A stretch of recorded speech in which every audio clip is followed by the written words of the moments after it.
ആദറ, സഫിയ, നസീമ, സക്കീന, നിങ്ങളൊക്കെ വീട്ടിലിരുന്ന മക്കളെ. എന്താ രസം! എന്താ ഞാൻ റിച്ചുവിന്റെ കൂടി വന്നിട്ട് അടിപൊളിയല്ലേ? വന്നടി മക്കളെ. ഇതൊക്കെ നാട്ടിൽ ഈ വയസ്സാം കാലത്ത് കണ്ടില്ലേ? ഈ 55 വയസ്സിൽ ഇവിടെ വന്ന് ഈ മഞ്ഞിക്കിടക്കുന്ന ഇത്ര നല്ല രസോടെ കിട്ടാനാ മക്കളെ. വന്നോളി മക്കളെ ഈ അവിടത്തേക്ക്. ഞങ്ങൾ വരുമ്പോലെ ഇനിയും ഞങ്ങൾ ഇവിടെ വരും. റിച്ചുവിന്റെ കൂടി സൂപ്പറാടി, സൂപ്പറാ. വന്നത് പോലീപ്പേ 25 വർഷം മുന്നേ ഭർത്താവ് മരിച്ച ഒരു വല്യമ്മ, 25 വർഷം മുന്നേ ഭർത്താവ് മരിച്ചിട്ടുണ്ട്. ഒരു വല്യമ്മ ഏതെങ്കിലും മൂലയിരുന്ന് സനാത്തന്തി കുറുഞ്ചെലടീന് പകരം ഏതോ ഒരു അന്യ സ്റ്റേറ്റിലേക്ക് മഞ്ഞ് കളിക്കാൻ വേണ്ടി പോയതിന്റെ വീഡിയോസ് കണ്ടവരായിരിക്കും എന്റെ മുമ്പിലുള്ളവർ. മഞ്ഞ് വാരിങ്ങനെ ഇടാണ് മൂപ്പത്തി. ചിലപ്പോ അത് ഈ നാട്ടുകാരിനെ ആവാൻ പറ്റും. എനിക്ക് വ്യക്തിപരമായി ആരോടും വിദ്വേഷമില്ല. 25 വർഷം മുന്നേ ഭർത്താവ് മരിച്ചിട്ട് ഏതെങ്കിലും മൂലക്കിരുന്നിട്ട് ദിക്റും സലാത്തും ചെല്ലുന്നതിന് പകരം അങ്ങ് ദൂരെ മഞ്ഞ് പെയ്യുന്ന ഒരു നാട്ടിൽ പോയിട്ട് മഞ്ഞ് വാരിയിട്ട് ഫാത്തിമോ ആവാ ഖദീജോ ആവാ ഇതൊക്കെയാണ് ജീവിതം എന്നും പറഞ്ഞിട്ട്. നമസ്തേ. കോഴിക്കോട് കുറ്റ്യാടി സ്വദേശി 55 വയസ്സുകാരിയും 3 പെൺമക്കളുടെ മാതാവുമായ നഫീസുമ്മ കുളു മണാലിയിൽ ടൂറ് പോകുന്നു. അവർ മഞ്ഞിൽ തിമർത്താടി കൂട്ടുകാരികളായ ഹാജിറ, സഫിയ, നസീമ, സക്കീന എന്നിവരോട് നിങ്ങളൊക്കെ വീട്ടിലിരുന്നോ മക്കളെ, എന്താ രസം, അടിപൊളിയല്ലേ, വന്നോളി മക്കളെ എന്ന് പറയുന്ന വീഡിയോ ഇൻസ്റ്റയിൽ വൈറലായി ഓടിക്കൊണ്ടിരിക്കുകയാണ്. ഈ പറച്ചിൽ കാന്തപുരം AP വിഭാഗത്തിൽപ്പെട്ട ഉസ്താദ് ഇബ്രാഹിം സഖാഫി പുഴക്കാട്ടിരിക്ക് പിടിച്ചില്ല. അതിനൊരു കാരണമുണ്ട്. 25 വർഷം മുമ്പ് നഫീസുമ്മയുടെ ഭർത്താവ് മരിച്ചുപോയി. വിധവയായ നഫീസുമ്മ മഞ്ഞിൽ കളിക്കുകയോ, ഭർത്തൃവിയോഗത്തിൽ സ്വലാത്ത് ചൊല്ലി വീട്ടിലിരിക്കേണ്ട നഫീസുമ്മ മണാലിയിൽ പോയി അടിച്ചു പൊളിച്ചത് രസിക്കാത്ത ഉസ്താദ് പരസ്യമായി അവരെ അധിക്ഷേപിച്ചു. ജനഡിബേറ്റ് ഈ വിഷയമാണ് ഇന്ന് ചർച്ച ചെയ്യുന്നത്. വിധവകൾ വീട്ടിലിരിക്കേണ്ടവരോ? ഹിന്ദു ഐക്യവേദി സംസ്ഥാന അധ്യക്ഷൻ RV Babu, Republican Party of India ദേശീയ ഉപാധ്യക്ഷ നുസരത്ത് ജഹാൻ, സാമൂഹ്യ പ്രവർത്തക Jamida teacher, ex Muslim activist doctor Arif Hussain Theruvath എന്നിവ അതിഥികളാവുന്നു. ഈ സംവാദത്തിലേക്ക് കാന്തപുരം AP വിഭാഗത്തിൻ്റെ പ്രതിനിധികൾ ആരെങ്കിലും പങ്കെടുക്കണമെന്ന് ഞങ്ങൾ ആഗ്രഹിച്ചതാണ്, ഞങ്ങൾ സമീപിച്ചതാണ്. പക്ഷേ അവർ പ്രതികരിച്ചില്ല. യെസ്, ശ്രീ RV ബാബു, സ്ത്രീകൾ ബഹിരാകാശത്ത് പോയ നാട്ടിലാണ് ഒരു ഉസ്താദ് ഇത്തരത്തിൽ പിന്തിരിപ്പൻ ചിന്താഗതിയുമായി രംഗത്ത് വന്നിരിക്കുന്നത്.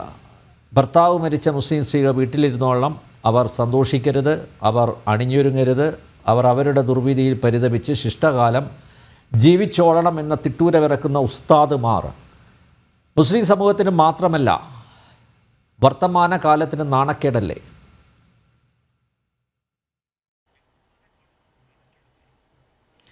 കേരളത്തിൽ കുറേ നാളുകളായിട്ട് നമ്മൾ കണ്ടുവരുന്ന ഒരു രീതി അല്ലെങ്കിൽ ഒരു മാറ്റം എന്ന് പറയുന്നത്, കുറേ നാളുകളായിട്ടത് നമ്മൾ ശ്രദ്ധിച്ചാൽ മനസ്സിലാവും. കേരളത്തിലെ ഒരു തരത്തിൽ പറഞ്ഞാൽ ഒരു താലിബനൈസേഷൻ കേരളത്തിൽ നടന്നുകൊണ്ടിരിക്കുകയാണ്. ഒരു താലിബാൻ അഫ്ഗാനിസ്ഥാനിൽ എങ്ങനെയാണോ സ്ത്രീകളോട് പെരുമാറുന്നത്, സ്ത്രീകളെ കണക്കാക്കുന്നത്, ഇപ്പോൾ താലിബാൻ്റെ കണക്ക് വന്നിരുന്നു 3 വർഷത്തിനുള്ളിൽ 14 ലക്ഷം പെൺകുട്ടികളുടെ വിദ്യാഭ്യാസം ഇല്ലാതാക്കി എന്ന് പറഞ്ഞിട്ട് യുനെസ്കോൻ്റെ ഒരു കണക്ക് വന്നിരുന്നു. അപ്പോൾ സ്ത്രീകളോട് ഉള്ള സമീപനം എന്ന് പറയുമ്പോൾ താലിബാൻ എങ്ങനെയാണോ അഫ്ഗാനിസ്ഥാനിൽ സ്ത്രീകളോട് സമീപനം സ്വീകരിക്കുന്നത്, അതേ രീതിയിൽ കേരളത്തിൽ മുസ്ലിം മതനേതൃത്വം, എല്ലാ മുസ്ലിങ്ങളും അതിനോട് ചേർന്ന് നിൽക്കുന്നവരാണെന്നുള്ള അഭിപ്രായമൊന്നും എനിക്കില്ല. പക്ഷേ മുസ്ലിം മതനേതൃത്വം ആസൂത്രിതമായി മുസ്ലിം സമൂഹത്തെ കടുത്ത ഒരു ഇസ്ലാമിക മത നിയമങ്ങൾക്കനുസൃതമായിട്ട് ഒരു തരത്തിൽ പറഞ്ഞാൽ താലിബാൻ മോഡലിൽ ഉള്ള ഒരു ജീവിത രീതിയിലേക്ക് കേരളത്തിലെ മുസ്ലിങ്ങളെ കൊണ്ടുപോകാൻ ശ്രമിക്കുന്നു എന്നുള്ളത് കുറേ കാലങ്ങളായിട്ട് നമ്മൾ കണ്ടുവരുന്ന ഒരു കാര്യമാണ്.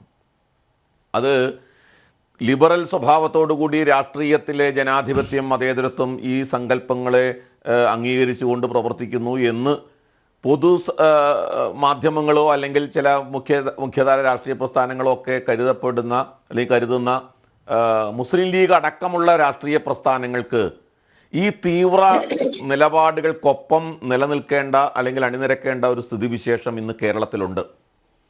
പഴയ കാലമല്ല, പഴയ മുസ്ലിം ലീഗിന് പല നിലപാടുകളും അവർ ഒരു പുരോഗമനാത്മകമായ നിലപാട് എന്നുള്ള രീതിയിൽ ചില കാര്യങ്ങളൊക്കെ അവർ മുമ്പ് പറഞ്ഞിരുന്നുവെങ്കിൽ ഇന്ന് ഈ തീവ്ര വിഭാഗങ്ങളുടെ നിലപാടിനോടൊപ്പം നിൽക്കേണ്ട സ്ഥിതിവിശേഷം ഇന്ന് കേരളത്തിൽ മുസ്ലിം ലീഗിന് പോലും വന്നു ചേർന്നിട്ടുണ്ട്. മുസ്ലിം ലീഗ് അതിൽ നിന്നും വ്യത്യസ്തമാണെന്ന അഭിപ്രായത്തോടു കൂടിയിട്ടല്ല ഞാൻ പറയുന്നത്. പക്ഷേ പരസ്യമായിട്ട് അവർ ചില നിലപാടുകളൊക്കെ പറയുമ്പോൾ ഈ ജനാധിപത്യം, മതേതരത്വം, സ്വാതന്ത്ര്യം എന്നൊക്കെയുള്ള ചില സങ്കല്പങ്ങളോട് ചേർന്ന് നിൽക്കുന്നതായിട്ട് തോന്നിപ്പിക്കുന്ന ചില പ്രസ്താവനകളൊക്കെ മുസ്ലിം ലീഗിൻ്റെ ഭാഗത്തു നിന്നുണ്ടാവാറുണ്ട്. പക്ഷേ അതുപോലും ഇപ്പോൾ നിലവിലില്ല. കാരണം സ്ത്രീകൾക്ക് പൊതുയിടങ്ങളിൽ അവർ വരാൻ പാടില്ല, സ്ത്രീകൾക്ക് വസ്ത്രസ്വാതന്ത്ര്യം അല്ലെങ്കിൽ അവരുടെ വ്യക്തി സ്വാതന്ത്ര്യം എന്നൊക്കെയുള്ളത് ഭരണഘടനയിലുണ്ട് എന്നുണ്ടെങ്കിലും അതങ്ങനെ ഇസ്ലാം മതത്തിനകത്ത് അത് കൊടുക്കാൻ സാധ്യമല്ല എന്നൊക്കെ മുസ്ലിം ലീഗിൻ്റെ നേതാക്കന്മാർ തന്നെ പറയേണ്ട സാഹചര്യം നമ്മൾ കണ്ടതാണ്. സലാമിനെ പോലുള്ള ആൾക്കാർ പറഞ്ഞു, സമസ്തയുടെ ആൾക്കാർ പറഞ്ഞു, സുന്നി അബൂബക്കർ സുന്നി വിഭാഗത്തിൻ്റെ ആൾക്കാർ പറഞ്ഞിട്ടുണ്ട്. അതൊക്കെ അവിടെ നിൽക്കട്ടെ, അതൊക്കെ നമുക്കറിയാം. മുസ്ലിം ലീഗിൻ്റെ നേതാക്കന്മാർ വരെ സ്ത്രീകൾക്ക് പൊതുയിടങ്ങളിൽ സ്ഥാനം വേണ്ട എന്ന ഒരു പരസ്യ പ്രസ്താവന ഇറക്കുന്ന സ്ഥിതിയിലേക്ക് കേരളത്തിലെ അന്തരീക്ഷം മാറി എന്ന് വന്നാൽ അതിൻ്റെ അർത്ഥം കേരളം താലിബാൻ അന്തരീക്ഷത്തിലേക്ക് മാറി കേരളത്തിലെ മുസ്ലിങ്ങളെ ആ രീതിയിലേക്ക് പരുവപ്പെടുത്തി എടുത്തുകൊണ്ടിരിക്കുന്നു എന്നുള്ളതാണ് നമ്മൾ കാണേണ്ടത്. അതിൻ്റെ തുടർച്ചയായിട്ട് വേണം പി നഫീസ് ഉമ്മ എന്ന് പറയുന്ന 55 വയസ്സുള്ള 3 പെൺമക്കളുടെ അമ്മ 25 വർഷങ്ങൾക്ക് മുൻപ് ഭർത്താവ് മരിച്ചുപോയി. ആ കുട്ടികളെ വളരെ കഷ്ടപ്പെട്ട് വളർത്തി പഠിപ്പിച്ചു, അവരെ വിവാഹം ചെയ്തയപ്പിച്ചു. അതിനുശേഷം ഈ പ്രായം 55 അത്ര പ്രായമായി എന്നൊന്നും പറയാൻ നിവൃത്തിയില്ലെങ്കിലും അവർ 55 വയസ്സ് ഉള്ള സമയത്ത് മക്കൾ അമ്മയോടൊപ്പം മണാലിയിൽ പോയി ആ ജീവിതം വളരെ സന്തോഷത്തോടു കൂടി ഉള്ള ഒരു കാര്യം ചെയ്യുമ്പോൾ അതിനെ വിമർശിക്കുന്ന രീതിയിലേക്ക് ഇസ്ലാമിക മത നേതൃത്വം എത്തുമ്പോൾ അവർ ഏത് തരത്തിലുള്ള ഒരു സമൂഹത്തെയാണ് അവർ സൃഷ്ടിക്കാൻ ഉദ്ദേശിക്കുന്നത് എന്ന് വളരെ കൃത്യമായ രീതിയിൽ നമ്മളോട് പറയുകയാണ്. അത് എന്നെ സംബന്ധിച്ചിടത്തോളം അത് ഇസ്ലാമിൻ്റെ ഒരു പ്രശ്നമാണ്. നമുക്ക് വ്യാഖ്യാനിച്ചത് പൊതുസമൂഹത്തിൻ്റെ പ്രശ്നമാണെന്നൊക്കെ പറയാം. പക്ഷേ എന്നെ സംബന്ധിച്ച് ഞാൻ പറയുമ്പോൾ, കാരണം ആ കാര്യത്തെക്കുറിച്ച് അഭിപ്രായം പറയുമ്പോൾ മുസ്ലിങ്ങളാണ് ആ കാര്യത്തിൽ മുസ്ലിം സ്ത്രീകൾക്ക് എത്ര സ്വാതന്ത്ര്യം വേണം എന്നൊക്കെ പറയേണ്ട, അത് മുസ്ലിം സമൂഹത്തിൽ നിന്ന് ഉയർന്നു വരേണ്ട കാര്യങ്ങളാണ്. ഞാനിവിടെ അനിൽ നമ്പ്യാർ ഇപ്പോൾ ഇവിടെ നിങ്ങൾ ചർച്ചയിൽ പറഞ്ഞല്ലോ, സുന്നി അബൂബക്കർ അല്ലെ മറ്റേ AP വിഭാഗത്തിൽ നിന്ന് ഒരാളെ ചർച്ചയ്ക്ക് വിളിച്ചു, പക്ഷേ ആരും വന്നില്ല. എന്തുകൊണ്ട് നിങ്ങൾ ഇടതുപക്ഷത്ത് നിന്ന് ഒരാളെ വിളിച്ചില്ല എന്നൊരു ചോദ്യം ഞാൻ ഉയർത്തുകയാണ്. എന്തുകൊണ്ട് കോൺഗ്രസിൻ്റെ ഒരു പ്രതിനിധിയെ വിളിച്ചില്ല? ഞാനൊരു ചോദ്യമായിട്ട് ഉയർത്തുകയാണ്. എനിക്കിപ്പോൾ മറുപടി വേണമെന്നില്ല. കാരണം നമ്മുടെ നാട്ടിൽ സ്ത്രീകളുടെ സ്വാതന്ത്ര്യം, ആവിഷ്കാരം, അതുപോലുള്ള പ്രശ്നങ്ങളൊക്കെ വരുന്ന സമയത്ത്, സമത്വം, തുല്യത, ഇത്തരം കാര്യങ്ങൾ വരുന്ന സമയത്തൊക്കെ വളരെ വലിയ തോതിലുള്ള പ്രസ്താവന യുദ്ധങ്ങളായിട്ട് ഇറങ്ങിത്തിരിക്കുന്ന വിഭാഗങ്ങളാണ് കേരളത്തിലെ ഇടതുപക്ഷ ബുദ്ധിജീവി വർഗം, അതേപോലെ ചില മാധ്യമങ്ങൾ, അതേപോലെ സാമൂഹ്യ നിരീക്ഷകരെന്ന് പറയുന്ന വിഭാഗം, സാംസ്കാരിക നായകന്മാർ, കോൺഗ്രസിൻ്റെ നേതാക്കന്മാർ. ഈ സമയം വരെ ആരുടെയെങ്കിലും ഒരു പ്രസ്താവന വന്നോ എന്ന് ഞാൻ കണ്ടില്ല. നിങ്ങളുടെ ആരുടെയും ശ്രദ്ധയിൽപ്പെട്ടിട്ടുണ്ടെങ്കിൽ അത് എൻ്റെ ശ്രദ്ധയിൽ കൊണ്ടുവന്നാൽ നന്നായി, ഞാനത് അംഗീകരിക്കാൻ തയ്യാറാണ്. ഏതെങ്കിലും ഒരു മാർക്സിസ്റ്റ് നേതാവ്, ഏതെങ്കിലും ഒരു ഇടതുപക്ഷ ബുദ്ധിജീവി, ഏതെങ്കിലും ഒരു കോൺഗ്രസ് നേതാവ്, ഏതെങ്കിലും ഒരു സാംസ്കാരിക നായകൻ പരസ്യമായിട്ട് ഈ ഉസ്താദിനെതിരെ അല്ലെങ്കിൽ ഇസ്ലാമിനകത്ത് ഈ സ്ത്രീകളോടുള്ള സമീപനത്തിനെതിരായിട്ട്, അതൊരു ഉസ്താദിൻ്റെ മാത്രം നിലപാടായിട്ട് നമുക്ക് അടിവരയിട്ട് സ്ഥാപിക്കാൻ പറ്റില്ല. ഒരു ഉസ്താദിൻ്റെ നിലപാടല്ല. അങ്ങനെ ഒരുപാട് ഉസ്താദുമാർ പരസ്യമായിട്ട് ഇത്തരം നിലപാടുകൾ പറയുന്നത് നമ്മൾ കണ്ടിട്ടുണ്ട്. എന്ന് വെച്ചാൽ അത് ഇസ്ലാം മതത്തിൻ്റെ നിലപാടാണ്.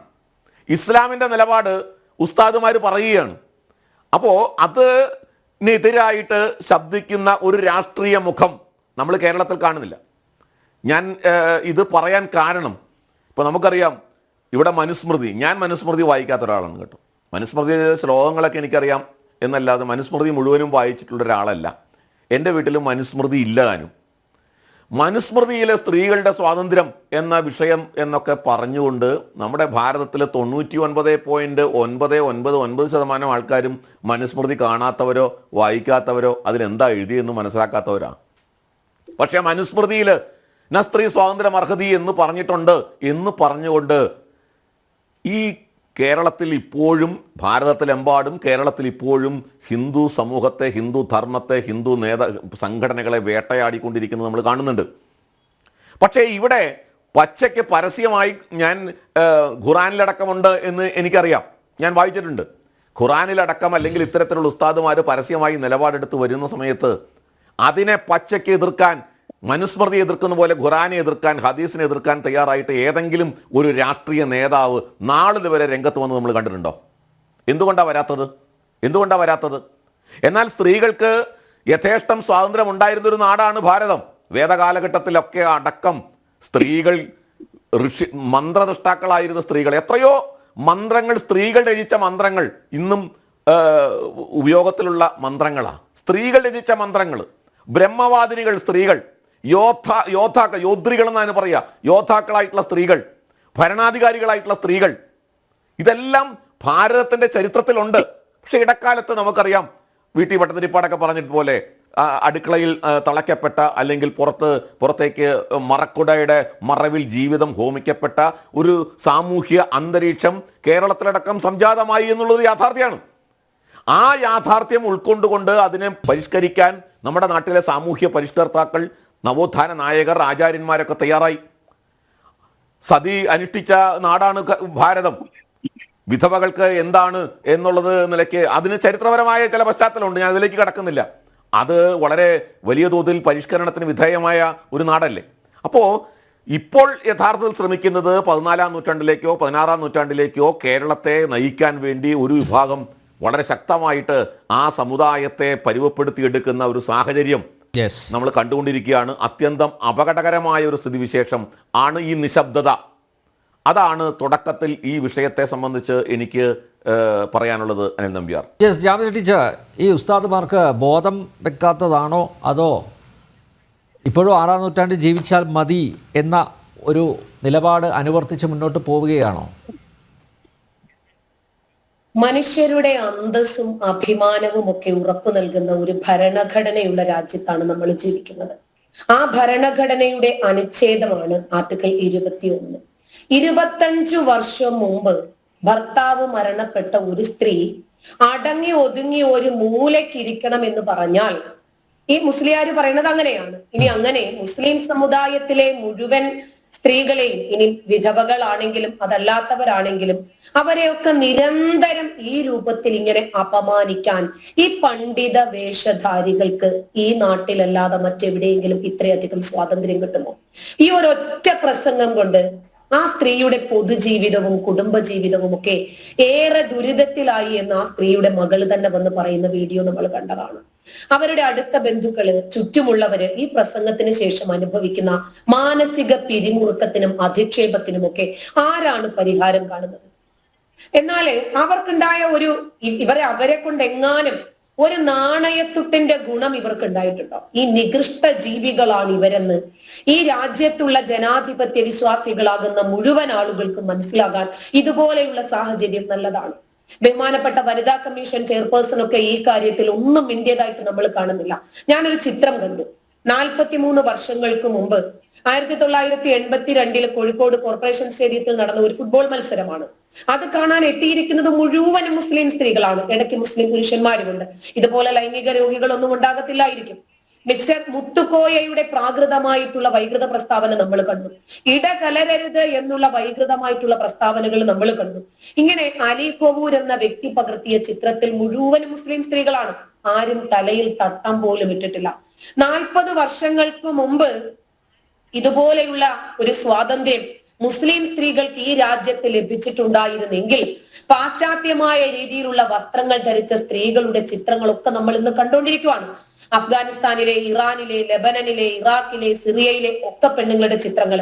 അതിലൊക്കെ അവർക്ക് അവാർഡ് കിട്ടിയതും പൊതുസമൂഹത്തെ അഭിസംബോധന ചെയ്യുന്നതും വേദിയിൽ നിന്ന് പാട്ട് പാടുന്നതും സഹപ്രവർത്തകർക്കൊപ്പമുള്ള ഗ്രൂപ്പ് ഫോട്ടോ ഒക്കെ നമ്മൾ കാണുന്നുണ്ട്. ഇന്ന് ആ രാജ്യങ്ങളിൽ സ്ത്രീകൾക്ക് മുഖമില്ല, വ്യക്തിത്വമില്ല. കേവലം പ്രസവ യന്ത്രങ്ങൾ മാത്രമായി അവർ മാറിയിട്ടുണ്ട്. ഒന്ന് ശ്വാസം വിടാൻ പോലും പുരുഷന്മാരോട് അനുമതി ചോദിക്കേണ്ടുന്ന രൂപത്തിലേക്ക് അവരുടെ സ്വാതന്ത്ര്യങ്ങൾ ഇവര് അടിമച്ചങ്ങലയ്ക്ക് അകത്താക്കി. 40 വർഷങ്ങൾക്ക് മുമ്പ് കേരളത്തില് സമസ്തയുണ്ട്. കാന്തപുരങ്ങളുണ്ട്. മുജാഹിദ് ബാലുശ്ശേരിമാരും ജ്യൂസ് ഉസ്താദുമാരും ഇതുപോലെയുള്ള പൊറോട്ടക്കെട്ടുകാരും ജിഫ്രി തങ്ങന്മാരും ഒക്കെ ഉണ്ടായിരുന്നിരിക്കണം. പക്ഷേ മുസ്ലിം സമൂഹം ഇവരെ മൈൻഡ് പോലും ചെയ്തിരുന്നില്ല. ഇവരുടെ വാക്കുകൾ ചെവിക്ക് പുറത്ത്, ഹമുക്ക് എന്ന് പറഞ്ഞാൽ വിഡ്ഢിയുടെ വാക്ക് ചെവിക്ക് പുറത്ത് എന്ന രൂപത്തിലാണ് അവരതിനെ തള്ളിവിട്ടിരുന്നത് എന്ന് ആ ചിത്രങ്ങളിൽ നിന്ന് നമുക്ക് മനസ്സിലാക്കും. ഇപ്പോ നമുക്കറിയാം 6-ാം നൂറ്റാണ്ടിന്റെ ജൈവ ഉൽപ്പന്നങ്ങളല്ല ആ കാലഘട്ടത്തിൽ ഉണ്ടായിരിക്കുന്നത്. വൈക്കം മുഹമ്മദ് ബഷീറിനെ പോലെയും പ്രേം നസീറിനെ പോലെയും അതുപോലെ നിലമ്പൂർ ആയിഷമാരെ പോലെയും ഒക്കെയുള്ള ആളുകൾ ഇവരുടെ വാക്കുകളെ മതിലുകൾക്കും അപ്പുറത്തേക്ക് ചവിട്ടി മെതിച്ചുകൊണ്ട് കയറി വന്നവരാണ്. ഇപ്പൊ നമ്മളൊക്കെ തന്നെ എത്ര കണ്ടിട്ടുണ്ട് ഈ അപ്പിക്കുപ്പായം എന്ന് പറയുന്ന ഈ വേഷം. ഒരു 30-35 വർഷങ്ങൾക്ക് മുമ്പ് ഇങ്ങനെ ഒരു കോലമേ ഇല്ല ഇവിടെ. സൗദി അറേബ്യ, ഏഷ്യൻ രാജ്യങ്ങളിൽ സ്പോൺസർ ചെയ്ത ഇസ്ലാം മത മൗലികവാദമായിട്ടുള്ള ഈ ഒരു മുജാഹിദിസം അഥവാ വഹാബിസം, ഇതൊക്കെ ഇന്ന് എവിടെ പോയി? സൗദിയില് ആയിഷയുടെ വീട്, ഖദീജയുടെ വീട്, ഇതൊക്കെ ലൈബ്രറിയും മൂത്രപ്പുരയും ഒക്കെ ആക്കിയിട്ടിരിക്കുകയാണെന്ന് റഹ്മത്തുള്ള കാസിമി മൂത്തേടം തന്നെ സുദീർഘമായിട്ട് വന്ന് പ്രസംഗിക്കുന്നുണ്ട്. സിനിമകൾ അനിസ്ലാമികമാണെന്ന് പറഞ്ഞു. തിയേറ്ററുകളൊക്കെ ഇന്ന് അവിടെ തുറന്നില്ലേ? ഇന്ന് ഇവരുടെ നിയന്ത്രണത്തിൽ അവരും നിൽക്കുന്നില്ല. മുസ്ലിം പെണ്ണുങ്ങൾ പർദ്ദ ധരിക്കുന്നുണ്ട്. അതായത് മുസ്ലിം പെണ്ണുങ്ങളുടെ പിന്നാലെ ഡിജിറ്റൽ ക്യാമറയും എടുത്ത് ഇവരിങ്ങനെ പിന്നാലെ നടക്കുകയാണ്. ഇപ്പൊ അവരൊരു മൂലക്കിരിക്കുകയാണെന്ന് വിചാരിക്കാൻ നഫീസുമ്മ അവരുടെ മക്കളെ ഇയാൾ നോക്കുമോ? അതല്ലെങ്കിൽ ഇയാളുടെ സമുദായം നോക്കുമോ? ഈ മക്കളെ പഠിപ്പിച്ച് വളർത്തി വലുതാക്കാൻ, ഇവർക്ക് ഓരോരോ ജീവിതങ്ങൾ ഉണ്ടാക്കി കൊടുക്കാൻ. ഭർത്താവ് മരിച്ചാൽ വീടിന്റെ ഏതെങ്കിലും ഒരു കോണിൽ ബാക്കി ജീവിതം ഹോമിക്കണമെന്നും പുറത്തിറങ്ങിക്കഴിഞ്ഞാൽ ഉടനെ ഹറാമാണെന്നും പറയുന്ന ഇവർ ഉറൂസിന് വന്നെങ്കിൽ കുഴപ്പമില്ലായിരുന്നു അല്ലെ? നോളജ് സിറ്റിക്കകത്ത് വന്നെങ്കിൽ കുഴപ്പമുണ്ടായിരുന്നില്ല. ഇവരെ തിരുത്താൻ ഇന്ന് മുസ്ലിം സ്ത്രീകൾ തന്നെ സജ്ജരാണ്. ഉസ്താദ് പറഞ്ഞത് ശരിയാ. മരിച്ച് സ്വർഗത്തിൽ ചെന്ന് കഴിഞ്ഞാൽ വളരെ വിശാലമായിട്ടുള്ള പാലും തേനും മദ്യവും ഒക്കെ ഒഴുകുന്ന പുഴകളിൽ നഫീസുമായിക്ക് സ്ഥാനമുണ്ടാകുമോ? ആർത്തുല്ലസിച്ച് വെള്ളത്തില് ഇനി മദ്യപ്പുഴക്കകത്ത് നീന്തി തുടിക്കാൻ ഇനി മാറിടം തുടുത്ത 72 ഹൂറിമാരെ കിട്ടിയിട്ട് നഫീസുമായിക്ക് എന്താ കാര്യം? ചെറിയ പ്രായത്തിൽ ഭർത്താവും പോയി. ഇനി അവിടെ ചെന്നിട്ട് ഹൂറിമാര് കിട്ടുമെന്ന് ഉറപ്പുമില്ല. അവര് ലെസ്ബിയൻ ആണോ എന്നുള്ള കാര്യം നമുക്ക് അറിയത്തുമില്ല. അപ്പോ ഈ കാലഘട്ടത്തിൽ ഇസ്ലാം ഒരു ക്യാൻസർ പോലെയാണ് എന്ന് നമുക്ക് മനസ്സിലാകുവാണ്.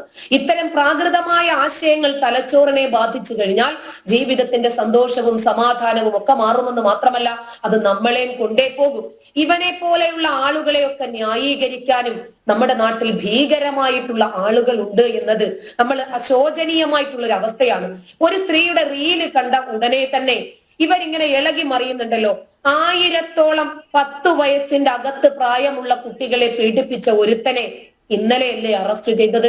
ഇന്നും തിരുവനന്തപുരത്ത് 7 ഉസ്താദുമാരെയും സീനിയർ വിദ്യാർത്ഥികളെയും അറസ്റ്റ് ചെയ്തിട്ടുണ്ട്. 13കാരനെ കമിഴ്ത്തിക്കിടത്തിയതിന്റെ പേരിൽ. ഇതിനെതിരെ ആരെങ്കിലും എന്തെങ്കിലും ഒരു വാക്ക് എപ്പോഴെങ്കിലും പറഞ്ഞിട്ടുണ്ടോ? ഇവന്മാരെന്തെങ്കിലും ജോലി ചെയ്ത് ജീവിക്കാറുണ്ടോ?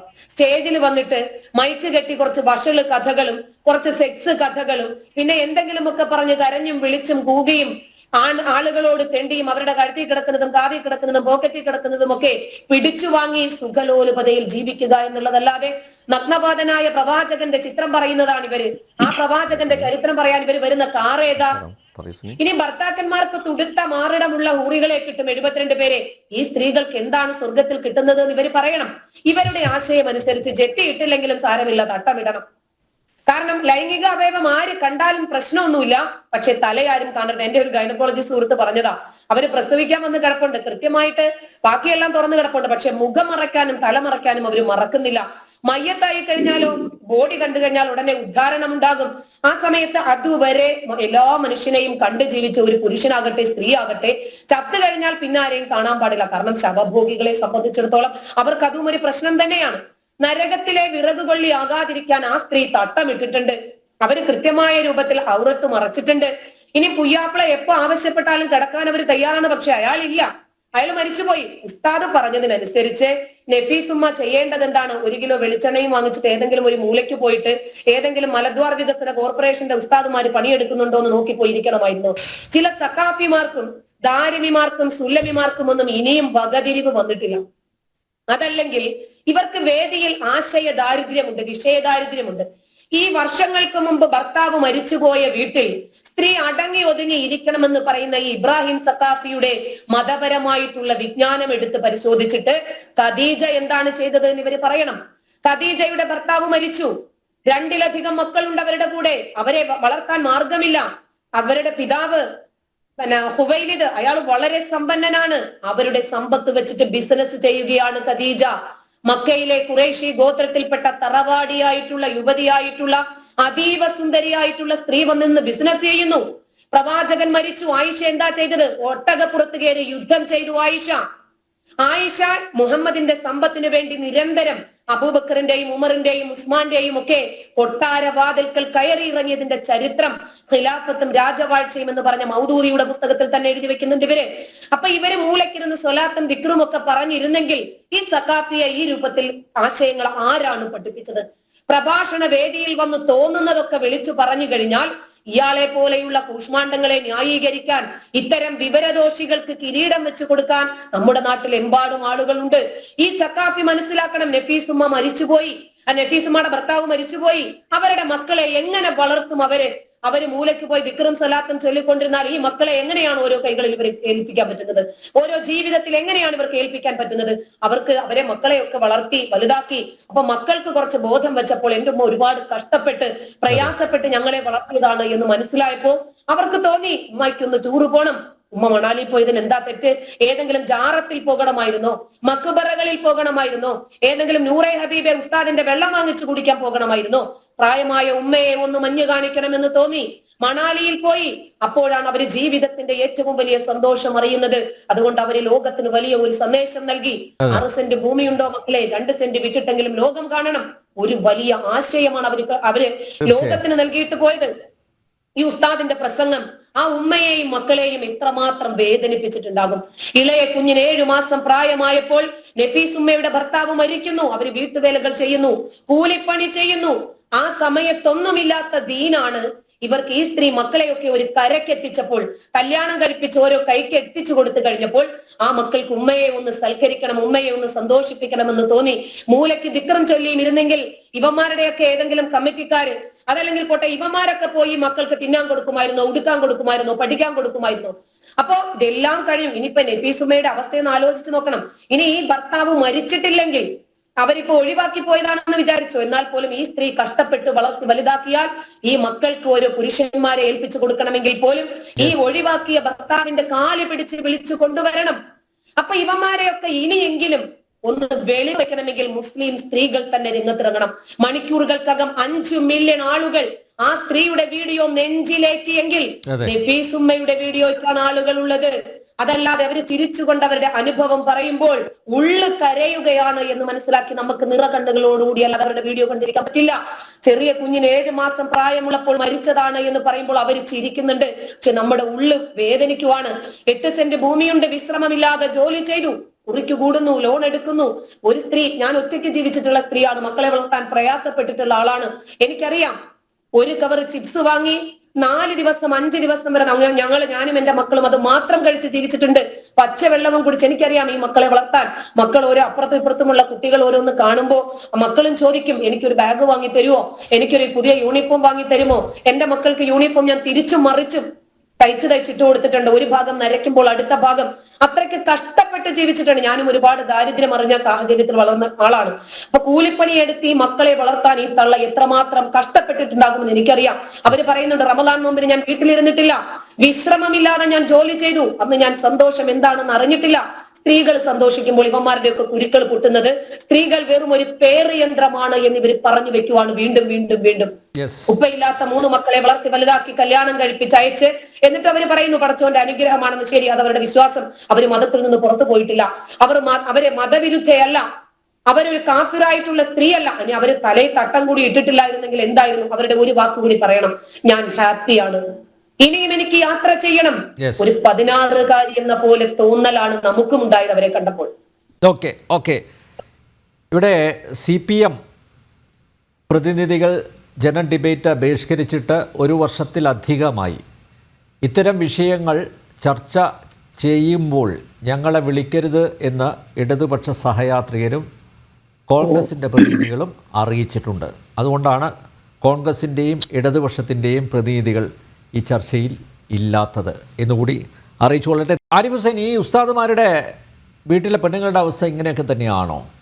പുറത്ത് മാത്രം ഇങ്ങനെ പറയുന്നു, ഇനി അകത്തെങ്ങനെയാണ് എനിക്കറിയില്ല, അതുകൊണ്ട് ചോദിച്ചതാണ്.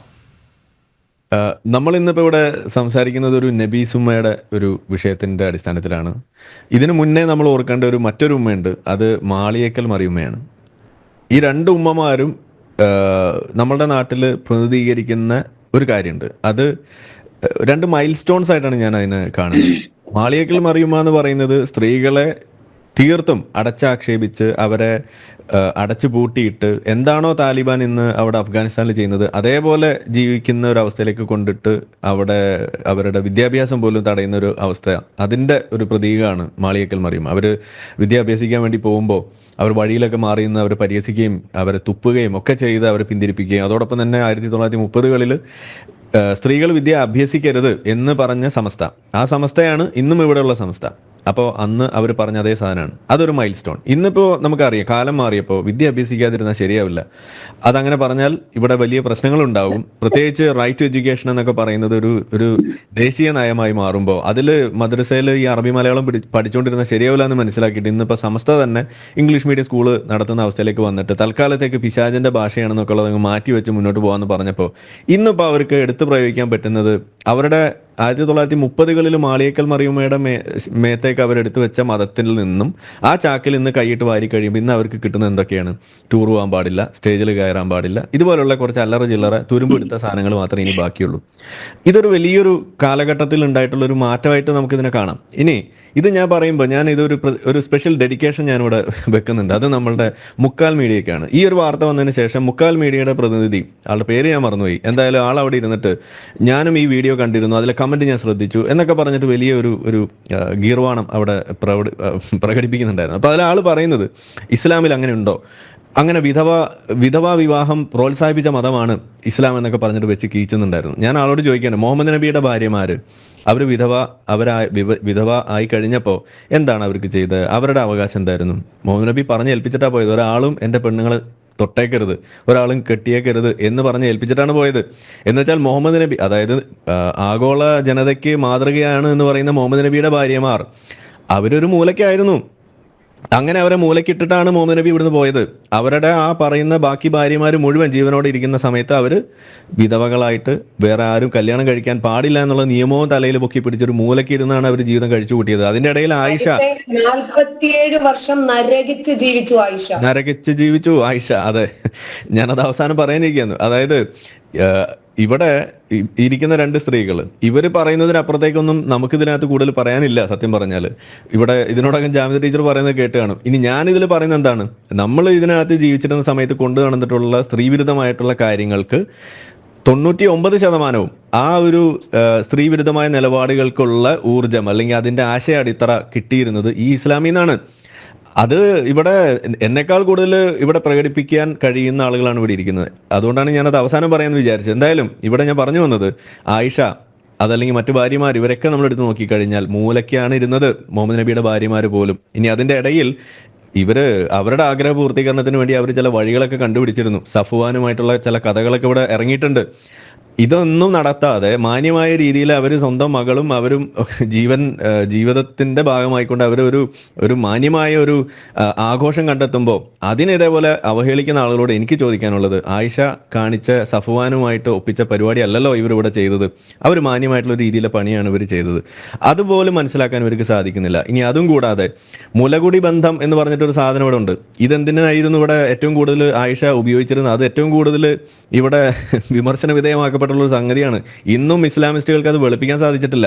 അതിനെക്കുറിച്ചൊക്കെ പറയാൻ തുടങ്ങിക്കഴിഞ്ഞാൽ ഇസ്ലാം മതം അങ്ങ് എയറിൽ നിന്നും അങ്ങ് സ്പേസിലേക്ക് പോകും. അതാണ് ഉണ്ടാവുക. ഇതൊക്കെ ഉണ്ടാവാൻ എന്താ കാരണം? ഇത്തരത്തിലുള്ള സാധനങ്ങൾ ഈ ഭാര്യമാരെ മൂലക്കിരുത്തിയതിൻ്റെ ബാക്കിയാണ് ഇതിൻ്റെയൊക്കെ കാര്യങ്ങൾ പറയേണ്ടി വരും. ഇതെല്ലാം നമ്മൾ പറയേണ്ടതായിട്ട് വരും. അപ്പോൾ നമ്മളിത് പറയും. ഇനി ഇസ്ലാമിനെ നിങ്ങൾ എടുത്തു നോക്കുകയാണ്, ഇസ്ലാമിൻ്റെ സ്ത്രീ വിരുദ്ധത അത് വിധവകളോട് മാത്രമൊന്നുമല്ല, സ്ത്രീ ഭരിക്കുന്ന ഇടം മുടിയും എന്ന് പഠിപ്പിച്ച മതമാണ് ഇസ്ലാം.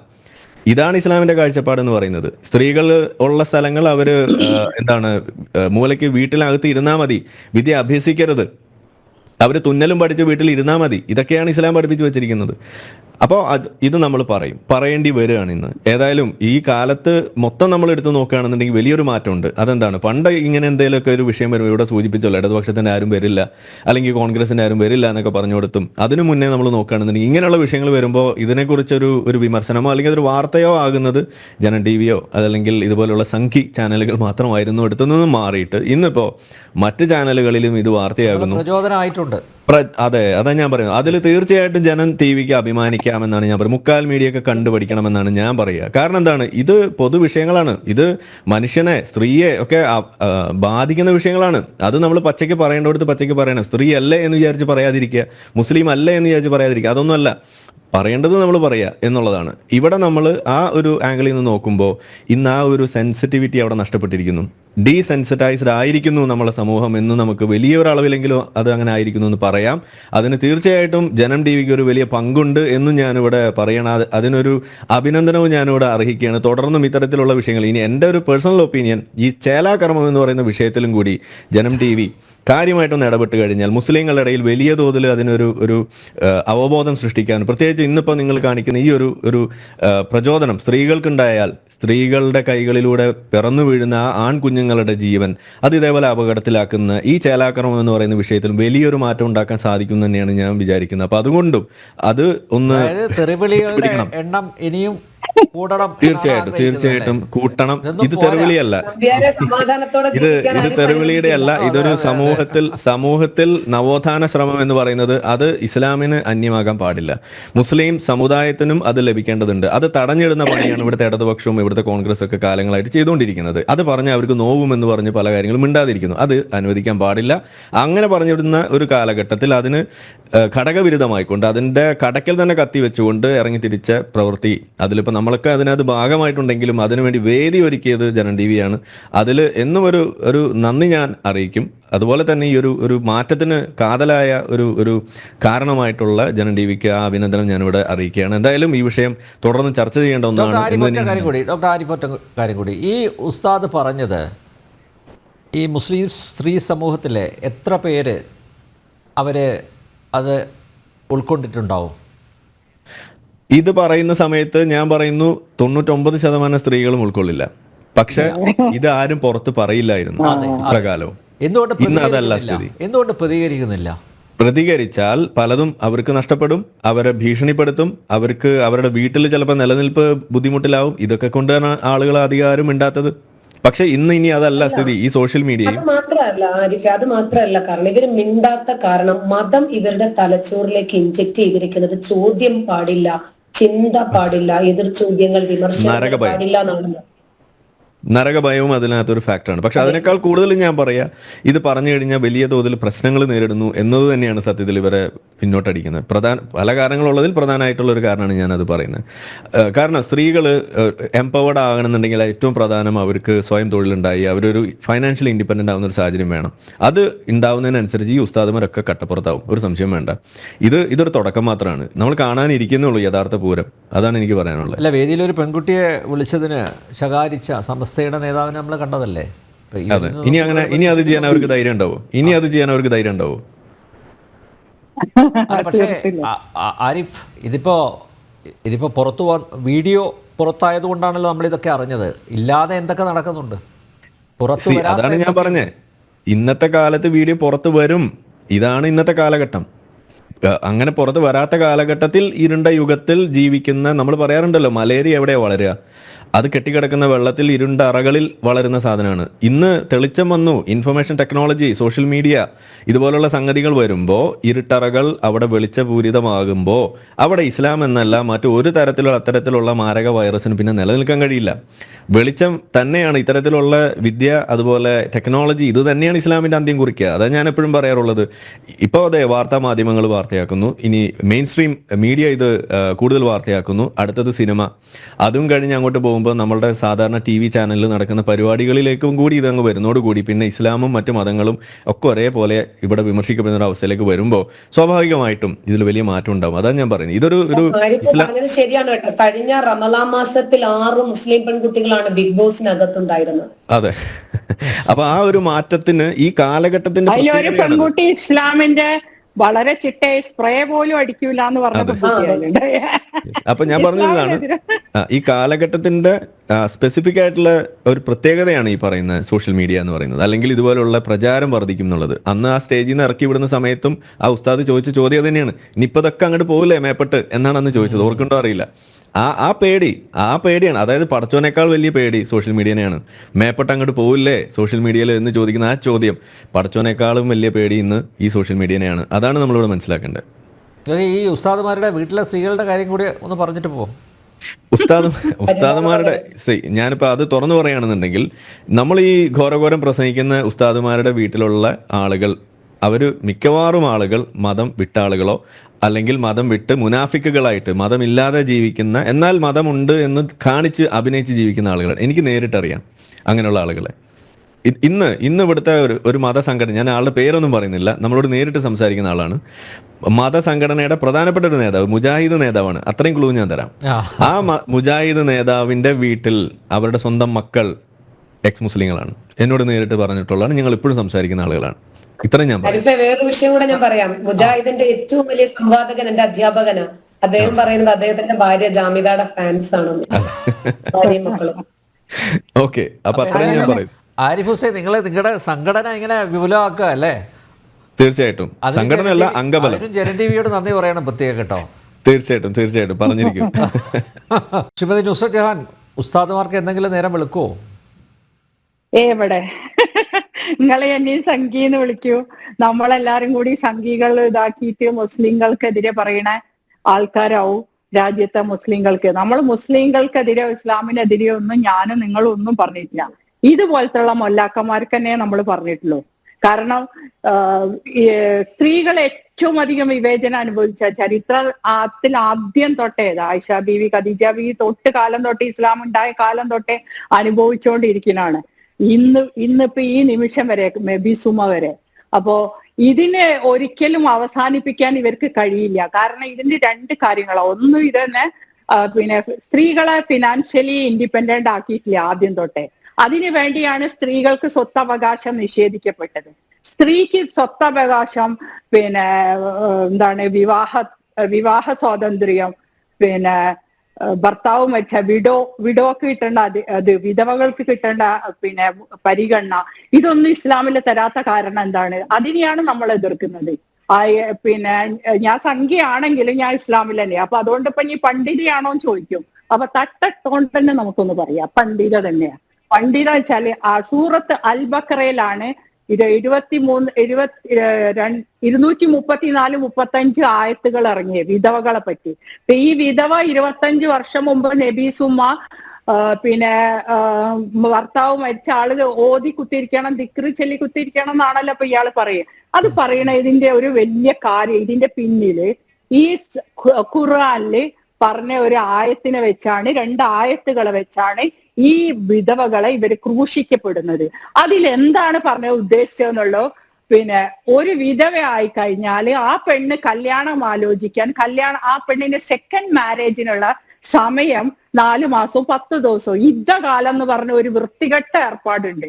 അതിന് ഭയങ്കര ഘോരം അതിനെ സപ്പോർട്ട് ചെയ്യും ഈ സുന്നി, ഇപ്പൊ ഈ കാന്തപുരം വിഭാഗവും മുജാഹിദ് വിഭാഗവും. ഏറ്റവും അധികം കണ്ടത് ജമാഅത്ത് ഇസ്ലാമിയ. അതിന്റെ ഒരു നേതാവ് അതിനെ പറ്റി പ്രസംഗിച്ചത് നമ്മളൊരു മുസ്ലിം കോൺഫറൻസ് നടത്തിയിട്ടുണ്ടായിരുന്നു വിമൻസ്. അപ്പൊ അത് യുദ്ധകാലത്തിനെ പറ്റിയിട്ടായിരുന്നു അത് പറയുണ്ടായിരുന്നു ഒരു കാര്യം. പിന്നെ സ്വത്തവകാശത്തിനെ പറ്റി അതിന് കോടതിയിൽ കേസ് ഇപ്പോഴും നടക്കുന്നുണ്ട്. പക്ഷെ യുദ്ധകാലത്തിനെ പറ്റി ഒരു സ്ഥലത്തും പറഞ്ഞിട്ടില്ല. യുദ്ധകാല ശരീഅത്തിലെ വലിയൊരു അനാചാരമാണ്. ഇവരിപ്പോ തിരിച്ചിപ്പോ ഇതിന്റെ അടിയിൽ വന്ന് എഴുതും, നിങ്ങൾ സതി അനുഷ്ഠിച്ചിട്ടില്ലേ, അതല്ലേ ഇന്ത്യന്ന്. ഭാരതത്തിലെ സതി അനുഷ്ഠിച്ചത് ഏത് കാലാന്നുള്ളത് കൂടെ ഒന്ന് ഞാൻ വ്യക്തമാക്കാം. മുഗളന്മാർ ഇവിടുന്ന് പോയപ്പോ അവരെ ആക്രമിച്ച ഈ കാട്ടാളന്മാരെ മുമ്പ് അവർക്ക് ആത്മഹത്യ ചെയ്യാൻ നിവൃത്തി ഉണ്ടായിരുന്നുള്ളൂ. അല്ലെങ്കിൽ ഇവരുള്ളതിനെ നല്ലതിനെ നശിപ്പിക്കാന്നുള്ള ആ രാജാക്കന്മാര് ചെയ്യിപ്പിച്ചതാണ് ആ സതി എന്നുള്ളതാണ് ചരിത്രം പറയുന്നത്. അതേപോലെയാണ് ഇസ്ലാമിലെ ചരിത്രവും. ഇവര് ആ കാലഘട്ടവും ഈ കാലഘട്ടം എന്ന് പറഞ്ഞിട്ട് ഇവര് എഴുതി വെച്ചതില് ഈ ശരീഅത്ത് നിയമത്തിലുള്ളതാണ് യുദ്ധകാലം. 4 മാസവും 10 ദിവസവും അവൾക്ക് കല്യാണം കഴിക്കാൻ പാടില്ല. അന്നത്തെ കാലത്ത് ഗർഭം ഉണ്ടോന്ന് നോക്കാൻ, മരിച്ച ഭർത്താവിന്ന് ഗർഭം ഉണ്ടാവാൻ നോക്കാൻ വേണ്ടിയിട്ടുള്ള കാലയളവ്, അത് ഒരാർത്തവത്തിന്റെ കാലയളവാണ് കാത്തിരുന്നത്. പിന്നെ സ്വത്തവകാശം. ഭർത്താവിന് എന്തെങ്കിലും കടബാധ്യതകളോ ബുദ്ധിമുട്ടുകളോ ഉണ്ടെങ്കിൽ അത് ഏറ്റെടുക്കേണ്ടത് ആ കാലത്ത് പുരുഷന്മാരെക്കാളും സ്ത്രീകൾക്കും അന്ന് സ്വത്തിൽ അവകാശം ഉണ്ടായിരിക്കാം ഇത് എഴുതിയ കാലത്ത്. അപ്പൊ ആ സ്ത്രീക്കാണ് ആ ഭർത്താവിന്റെ കടബാധ്യതകൾ വീട്ടി അടുത്തൊരു ഭർത്താവിന്റെ അടുത്തേക്ക് പോകാനുള്ള സമയത്തിനെ പറ്റി മാത്രമേ ഖുർആൻ പറഞ്ഞിരുന്നുള്ളൂ. അല്ലാതെ യുദ്ധകാലം എന്ന് പറഞ്ഞാൽ ഭർത്താവ് മരിച്ച് മറവ് ചെയ്യുമ്പോ എന്താ പലർക്കും അത് കേട്ടിട്ടുണ്ടാവില്ല, നമ്മളത് വിശദീകരിക്കണം. ഭർത്താവ് മരിച്ച് അങ്ങോട്ട് പോയാൽ ഈ പെണ്ണിനെ ഇവര് റൂമിലേക്ക് എടുത്തു, വെള്ള തുണിയും കുപ്പായൊക്കെ അങ്ങോട്ട് ഇടിച്ച് മക്കനെയൊക്കെ അങ്ങനെ അങ്ങോട്ട് ഇടിച്ചിട്ട് കഴുത്തിലും കാതിലത്തെ എല്ലാം ഊരി അങ്ങോട്ട് വെക്കും പൊന്നൊക്കെ. എന്നിട്ട് ഇങ്ങനെ കെട്ടി അങ്ങോട്ട് ഇരിക്കും. വാതിലുള്ള വാതിലിന്റെ മേലെ ഒരു മറ തൂക്കും, മറ ഇരിക്കുക. ഇതിനതാ പറയുക, ഇതാന്നുള്ളതിന്റെ വേർഡ് പറയുന്നത് നമ്മളെ നാട്ടും പുറത്തൊക്കെ അങ്ങനെ മറ ഇരിക്കും. എന്നിട്ട് ആ പെണ്ണിന്റെ മരുമകനെ കാണാൻ അധികാരമുണ്ട്, ഭർത്താവിന്റെ സഹോദരന്മാരെ, കുടുംബത്തിലെ വേറെ ആളെ, വാപ്പ ആങ്ങള അല്ലാത്ത ഒരാണിനെ അവര് കാണാനില്ല. എന്നിട്ട് കൈ കഴുകാൻ വെള്ളം ഈ വീട്ടുകാര് കൊണ്ടു കൊടുക്കും ഈ പെണ്ണിന്. പുറത്തിറങ്ങിയാൽ ഡൈനിങ് ടേബിളിൽ വരുമ്പോ പിന്നെ ആരെങ്കിലും കാണുമല്ലോ, പെണ്ണിനെ കാണാനും പാടില്ല, പെണ്ണ് ഒരാണിനെ കാണാനും പാടില്ല. ഇവരുടെ സ്ത്രീത്വത്തെയാണ് അവിടെ നിഷേധിക്കപ്പെടുന്നത്. സ്ത്രീ എന്നുള്ള ഒരു വസ്തുവിനെ അവർ കൊല്ലാണ് മരിച്ച ഭർത്താവിന്റെ കൂടെ. ഇതിനാണ് യുദ്ധകാലം പറയുന്നത്. അതന്നെയാ ഇപ്പൊ ആ ഉസ്താദ് പറഞ്ഞത്, അത് ഉദ്ദേശിച്ചാണ് ഈ ഉസ്താദ് പറഞ്ഞത്, എല്ലാ ഉസ്താദുമാരും പറയും. എന്നിട്ട് കൈ കഴുകാൻ വെള്ളം ആ ബെഡിൽ കാല് നീട്ടി ഇരിക്കുന്നിടത്ത് കൈ കഴുകാൻ വെള്ളം. ചില പൊട്ടന്മാര് പെണ്ണുങ്ങൾ അതൊക്കെ എനിക്ക് തിന്നാൻ കിട്ടുന്ന ഇവിടെ സുഖമായിട്ട് ഞാൻ പണിയെടുക്കണ്ടല്ലോ, അടുക്കളയിലൊക്കെ കുറെ കാലം പണിയെടുത്ത പെണ്ണുങ്ങളാണെങ്കിൽ ഓല് ഹാപ്പി ആയിരിക്കും. അല്ലാത്തൊരു പെണ്ണിനെ വെച്ച് വെക്കും 4 മാസവും 10 ദിവസവും അവിടെ ഉണ്ടാക്കുന്ന കോയും ബിരിയാണിയും നേർച്ചക്കും ഉണ്ടാക്കുന്നതും മരിച്ച വീട്ടിൽ ഉണ്ടാക്കണ ഒക്കെ കൊടുത്ത് ഈ പെണ്ണ് വീർത്ത് പുറം ലോകം കാണാതെ ഒരു മനുഷ്യനെ കാണാതെ പുറത്തേക്ക് ഇറങ്ങാതെ അസുഖം വന്നാൽ പോലും അവിടെ മരുന്ന് കൊണ്ടു കൊടുക്കുക. ഈ വിധത്തിൽ ജീവിക്കുമ്പോ ഈ പെണ്ണ് ഫുൾ ഡിപ്രഷനായി 4 മാസം 10 ദിവസം കഴിയുമ്പോ ഈ പെണ്ണിന് ഭർത്താവും വേണ്ട, കുടുംബവും വേണ്ട. ഡിപ്രഷനുള്ള ഒരു ഡോക്ടറെ, സൈക്കാട്രിസ്റ്റിന്റെ അടുത്തായിരിക്കും ആ പെണ്ണിനെ കൊണ്ടുപോകും. അതുപോലെ ഇപ്പോഴും നടക്കുന്നുണ്ട് ഇവരുടെ എല്ലാം വീടുകളിൽ. അതാണ് ഈ ഉദ്ദേശിച്ചത്. ഇതിനെയൊക്കെ നിർത്തലാക്കാൻ വേണ്ടിയാണ് UCC ഇവിടെ ഏക സിവിൽ കോഡ് ഈ രാജ്യത്ത് വരണം എന്നുള്ള നമ്മൾ ഇത്രയധികം ശക്തമായി പറയുന്നത്. ഇതൊന്നും ആരും ഉയർത്തി പറയാറില്ല. കാരണം ഒരു മതപണ്ഡിതന് പറയണതിനോ ഒരാൾ ഇതിനെ എതിർക്കുന്നതിനോ ഒരു നേതാവിന് അത് പോയി പറയാം. ഞാനും ഒരു നേതാവ് തന്നെയാ, ഞാൻ പറയും, ഞാൻ ഇന്ദ്രപ്രസ്ഥയിൽ ഇരുന്ന്, നീ ഇന്ദ്രപ്രസ്ഥ ഒരു പെണ്ണാ ഭരിക്കുന്നത് അല്ലെ, അപ്പൊ ഇവിടെ ഇരുന്ന് തന്നെ ഞാൻ പറയൂ അതിന്. കാരണം ശരീഅത്ത് നിയമം നമുക്ക് വേണ്ട. ഇന്ത്യ പോലത്തെ ഒരു രാജ്യത്ത്, ഡെമോക്രസി ഉള്ള ഒരു രാജ്യത്ത് നമുക്ക് ഇതുപോലുള്ള ഇവിടെയുള്ള നിയമങ്ങൾ മതി. ഇവിടെ എല്ലാം ഉണ്ടല്ലോ, സ്ത്രീക്ക് അവകാശങ്ങളുള്ള, മരിച്ചൊരു മയ്യത്തിന് വരെ അല്ലെ ഒരു ബോഡിക്ക് വരെ അവകാശങ്ങളുള്ള പിന്നെ കോൺസ്റ്റിറ്റ്യൂഷൻ എഴുതി വെച്ചൊരു രാജ്യത്ത് എന്തിന് സ്ത്രീനെ ഭർത്താവ് മരിച്ചോളം അകത്തിരുത്തണ്? അങ്ങനെ ആ പെണ്ണിനെ തകർക്കപ്പെടുക ചെയ്യണേ. പിന്നെ ആ പെണ്ണിന് ഒന്നും വേണ്ടി വരില്ല. ആക്ച്വലി ഞാൻ കണ്ടിടത്തോളമുള്ള 50% പെണ്ണുങ്ങളും അവര് മാനസികമായി തകർന്ന് പിന്നെ അവർ ആമക്കളെ കസ്റ്റഡിയിലാവും, മരുമക്കളെ കസ്റ്റഡിയിലാവും. പിന്നെ അവൾക്ക് വായ പൊതുക്കാനുള്ള ഒരു ഇതില്ല, പെൺകുട്ടികൾ എങ്ങനെയെങ്കിലും പഠിച്ച്. അപ്പൊ ചോദിക്കില്ലേ പെണ്ണുങ്ങൾ, ഇപ്പൊ നമ്പ്യാര് ചോദിച്ചു, പെണ്ണുങ്ങൾ ഇതിനൊക്കെ എതിർക്കൂലേ? പെണ്ണുങ്ങളെ മനസ്സിൽ എതിർക്കണം എന്നുണ്ട്, ആർക്കും ധൈര്യമില്ല. ഇപ്പൊ കുറെ നുസ്രത് ജഹാന്മാരൊക്കെ ഉണ്ടായി വരും, കുറച്ചൊക്കെ അത് ഉണ്ടായി വരട്ടെ വിചാരിച്ച തന്നെയാണ് ഇങ്ങനെ സംഘികൾ ഇരുന്ന് ചർച്ച ചെയ്യണത് സംഗീത് ചാനലില്. എന്തായാലും സംഗീത് ചാനലിൽ എല്ലാരും കാണുന്നുണ്ട്, നിങ്ങളാ സന്തോഷിച്ചോട്ടോ. ജനൻ TV മാത്രമാണ് ഇതുപോലത്തെ കാര്യങ്ങള് ചർച്ച ചെയ്യണതും. അതുകൊണ്ട് ഇന്ന് 2-3 ചാനലും ഈ നബി സുമ്മാന്റെ കാര്യം ചർച്ച ചെയ്തിട്ടുണ്ട്. ഈ നബി സുമ്മാനോടും മക്കളോടും എനിക്ക് പറയാനുള്ള എന്താ അറിയോ, നബി സുമ്മാൻ മക്കളും പേടിക്കണ്ട. കാരണം മറ്റൊരു നബി സുമ്മാന്റെ മോളാണ് ഞാൻ. എന്റെ 10ാമത്തെ വയസ്സിൽ എന്റെ ഉപ്പ മരിക്കുമ്പോ എന്റെ ഉമ്മക്ക് 26 വയസ്സാ. ഞാൻ മൂത്ത മകള്, എന്റെ താഴെ 3 കുട്ടികൾ, ചെറിയ പറക്കമുറ്റാത്ത 3 കുട്ടികളുള്ള എന്റെ ഉമ്മനെ എടുത്താനും ഒന്നുമില്ല. ഗൾഫിൽ വെച്ച് മയ്യത്ത് പോലും കൊണ്ടുവരാത്ത മാപ്പാനെ അവിടെ മറവാടി കഴിഞ്ഞപ്പോ ഇവിടെ ഉമ്മക്ക് പോവാന് സ്വത്തുക്കളൊക്കെ അവരെടുത്ത്, പിന്നെ ഉള്ളത് കിട്ടാനിരിക്കുന്ന പ്രൗഢം ഫണ്ട് പോലത്തെ സാധനത്തിന് അതിനൊക്കെ ഒപ്പിട്ട് കൊടുക്കാൻ എന്റെ അമ്മ എവിടെയെങ്കിലും പോണം. അതിനൊക്കെ വലിയ വിഷയമാണ് വീട്ടില്. അത് കഴിഞ്ഞ് ഞങ്ങളെ സ്കൂളിൽ, കോൺവെന്റ് സ്കൂളിൽ പഠിക്കുന്നത് കട്ടാക്കുക, മാവൂരിന്ന് കോഴിക്കോട് വരാൻ 1 മണിക്കൂർ ദൂരം. അപ്പം ബാപ്പ മരിച്ച മക്കളെ എന്തിനാണ് അങ്ങനെ വിടുന്നത്? പാവാട അപ്പാവാട, തലയിൽ തട്ടയില്ല, ഉമ്മ ഉണ്ടിലേതാണ് കൈയൊക്കെ ഇടുന്ന ഉമ്മയായിരുന്നു എന്റെ ഉമ്മ. എന്റെ ഉമ്മ പിന്നെ ഫുൾ കൈയൊക്കെ ഇട്ടിട്ടോ. ഇവരെല്ലാം പറഞ്ഞ് ഉമ്മക്ക് അവരെ വായ അടക്കാൻ വേണ്ടി, കാരണം ഞങ്ങളെ പഠിപ്പിച്ചെടുക്കണം എന്നുള്ള എന്റെ നബി സുമ്മന്റെ വലിയ ആഗ്രഹമായിരുന്നു. ഉപ്പന്റെ മിഷനിൽ ഞങ്ങളെ കൊണ്ടുപോകണം. അതുകൊണ്ടാണ് ഞാൻ ഇന്ന് ഇവിടെ ഇരുന്ന് പറയുന്നത്. അതന്നെയാ എനിക്ക് ഈ നബി സുമ്മനോടും മക്കളോടും പറയാൻ. തോൽക്കരുത്, നിങ്ങൾ മുന്നോട്ടിറങ്ങണം, എല്ലാ സദസ്സിലും നിങ്ങൾ പോണം. മൊയ്ലിയാമാരെ വായ അടപ്പിക്കാൻ നമ്മളൊക്കെ ഉണ്ട് ഈ നാട്ടില്. ഇനി ഇവരൊക്കെ ഒന്നും നമ്മളൊന്നും ചെയ്യാനുള്ള കഴിവില്ല. എല്ലാ പെണ്ണുങ്ങളും ഇറങ്ങി വരണം. ഈ രാജ്യം ഭരിക്കുന്നത് സ്ത്രീകൾക്ക് അവകാശങ്ങളും സ്ത്രീകൾക്ക് സ്ഥാനമാനങ്ങളും കൊടുക്കുന്ന ഒരു നേതാവിന്റെ കീഴിലാണ് ഇന്ന് ഈ രാജ്യം. എല്ലാ പെണ്ണുങ്ങളാണ് രാജ്യത്ത് അല്ലെ, ശക്തമായ സ്ഥാനങ്ങളിലെല്ലാം പെണ്ണുങ്ങൾ.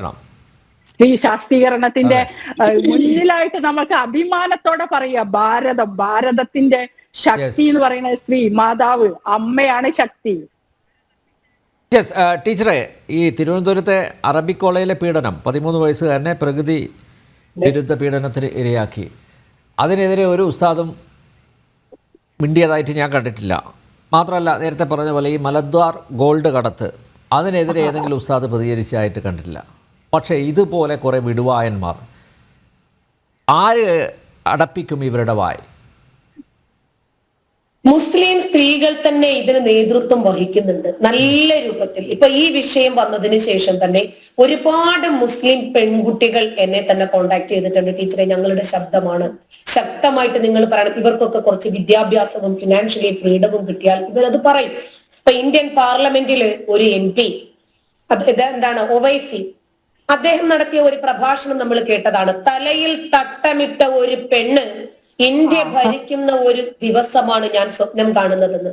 ഇത് തെറ്റിദ്ധരിപ്പിക്കുന്നതും വർഗീയത ഉണ്ടാക്കുന്നതും മതേതര ജനാധിപത്യ രാജ്യമായ ഇന്ത്യയുടെ ഭരണഘടനയെ അപമാനിക്കുന്നതുമായിട്ടൊരു പ്രസ്താവനയാണ്. ഇടകലരരുത്, ഇടകലർന്നാൽ ഇടിഞ്ഞു വീഴുന്ന മതത്തെ സംബന്ധിച്ച് പറഞ്ഞതും ജനാധിപത്യത്തെ തുണിപൊക്കി കാണിക്കുന്നതിന് തുല്യമായിട്ടൊരു പ്രസ്താവനയാണ്.